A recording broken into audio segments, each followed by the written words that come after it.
I'm Casey Gerald. This is Generation Flux, and we're here today with Ayse Birsel, award-winning product designer, genius of many mediums. She's in the MoMA, and she's here with us today. Thank you so much for being here, Ayse. My pleasure. When we think about Generation Flux, one of the things that continues to strike me is that there seems to be a moment or a series of moments where a person realizes that they were put on the earth to do something. Walk me through that moment or that time in your life where you said, you know, I was born to do this. You know, I come from a family of lawyers and I was going to do law, but I loved drawing. And then I thought maybe I could be an architect. And then this family friend came over one day for tea, and then I talked about, you know, I want to become an architect. He said, do you know anything about industrial design? I was like, no. So he took this teacup and showed me how that was designed, how the rim was kind of curling so that it could fit in your lips, and then it had a handle so you could hold hot liquid in your hands, and the saucer so that if I spilled I wouldn't ruin my mother's tablecloth.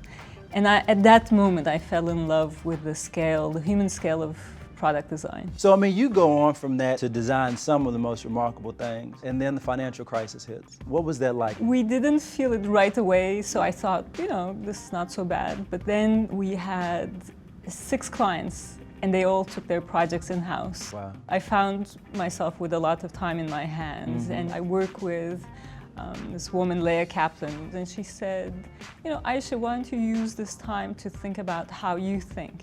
Because there is a system to how you think. So I started kind of doodling about that, and I called it deconstruction, reconstruction. And then at one point I felt like, okay, I think I have this down. So I started showing it to my friends, and they were like, this is so complicated. It was very clear to me, but it was very complicated to a lot of other people. So I had to kind of clean it up, work on it, and show it to people, and refine it. If it hadn't been for that moment of like nothingness, I wouldn't have done it. You have this idea, which one of the best phrases I've seen in the past year, at least, is our lives are our biggest projects. Did that literally just, you say it just came to you? I don't know. I don't know. It's too good. Well, here's what happened. I was part of a women presidents organization, so WPO, and I was the only designer in this group.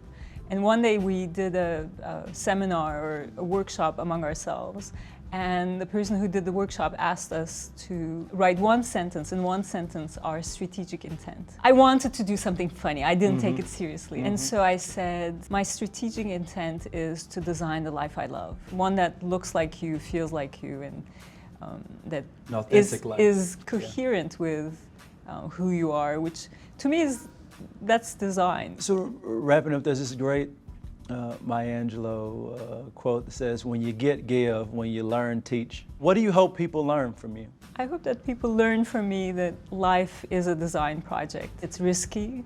You don't always know how it's going to turn out, but you know, why not create your own original life? Well, you have definitely done that, and I will be hopefully at one of your workshops very soon.